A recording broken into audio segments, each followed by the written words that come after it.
Good evening, everyone. Welcome back to Kill Outdoors. It is October the 16th, and we are now 11 days into bow season. And this video is kind of an update of what's going on, what I've seen. The first day in the morning, I passed up a basket rack 8-pointer. I grunted him. He come all the way to the tree, walked under the tree, and went on about his business. In the evening, I had 8 bucks walk up on me, actually. Most bucks I ever had come up on me at once. I was surprised that they were still all together, to be honest. It was no real shooters in the group. It was one nice 6-point sparring with I think it was a 4-point or another smaller 6-point. I have a few seconds of video on that. I'll post that along with this video. I also had 3 or 4 hunts where I didn't see anything, and I kind of blame it on the moon phase. It was a rough week. The deer won't really moving much. They were moving more before daylight and in the middle of the day, and I had other obligations, so I couldn't hunt all day. But just recently, as of yesterday evening, I had my first real shooter buck come up on me, and he was probably about 51 yards, I think is what the rangefinder said. And it was about a 19-inch wide 7-pointer, really nice buck.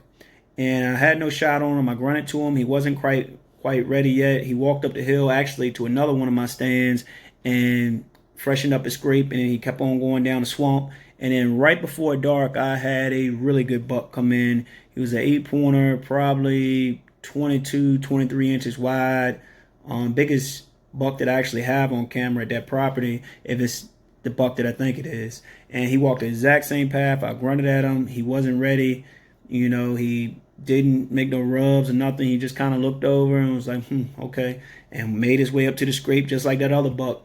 And it went on down the swamp line. But what I wanted to say is, now is the time to start messing with your more, I guess, bigger bucks is what I want to say. Your bigger deer, the deer that you are actually out there to try to target to hunt. Now is the time where you get out there, you make mock scrapes, you get your tarsal gland or dominant buck urine, and you see a buck scrape on the ground, you put it in it, scrape it some more, there's a product made by, I believe it's Code Blue. It's called Rack Rub.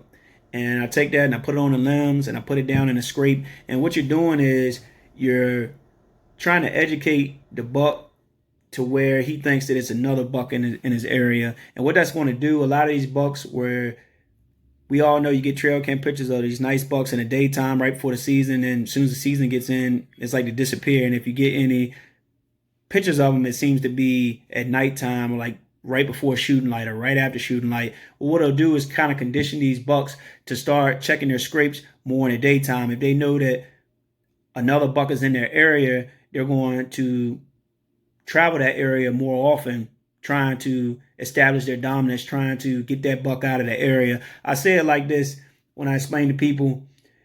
It's like if a man comes home and he's married and,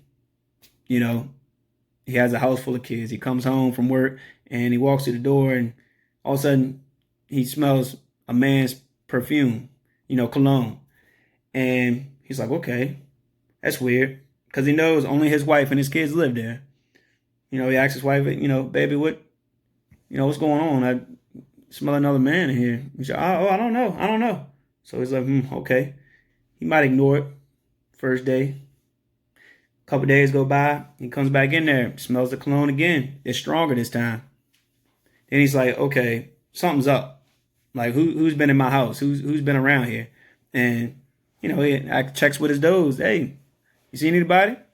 No, nobody's been around here. Nobody's been around. Okay, so then he comes in 3 days later, and there's a pair of boots by the door.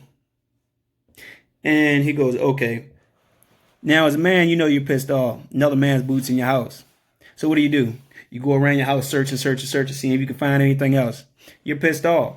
So what do? After enough days of that, you get home, you decide, hey, I'm going to come home early.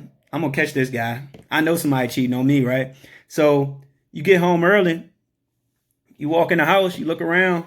All of a sudden, you hear something upstairs. Sounds like a man. what are you going to do? You're going to run upstairs and you're going to be ready to fight.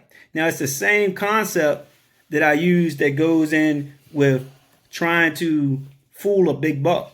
You see, you messing with his scrapes. You go up to his rub. You put rack rub on his rub. You making mock scrapes everywhere. You're leaving dominant buck scent in the woods. He is not going to be able to tolerate that for long. And as the season goes on and it gets closer to the rut, he's going to get more aggravated and more aggravated. So when you finally do see that deer, when you finally hit them horns together and he said, hey, that's probably the man that's been in my house. Let me go check this out. It's a whole lot easier to bring him in versus just going and just trying to hunt, trying to pattern them. It's a whole lot easier when you start conditioning these bucks to check their scrapes more often, to check their area more often. You know, an important thing is getting in and getting out without leaving any human scent.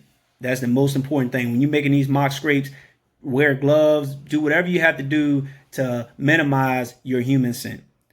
So these next few videos I'm gonna put on here is just a few encounters that I've had. I had to send my Tactacam off to get another one actually because it stopped working right before the season came in. But I should have it by tomorrow or the day after. So be looking for footage on that. I'm gonna try to get at least a doe kill or two on here, just to put a little footage on my YouTube channel. But I'm hunting those big bucks and I'm gonna condition them. I'm gonna mess with their scrapes and I know that they'll be back. And when they do, I'm gonna have a heck of a video for y'all. Hope y'all enjoy. I hope this video helped you. If you like, hit the like button, subscribe, tell a friend, and I'll try to post another video within another week. Good evening.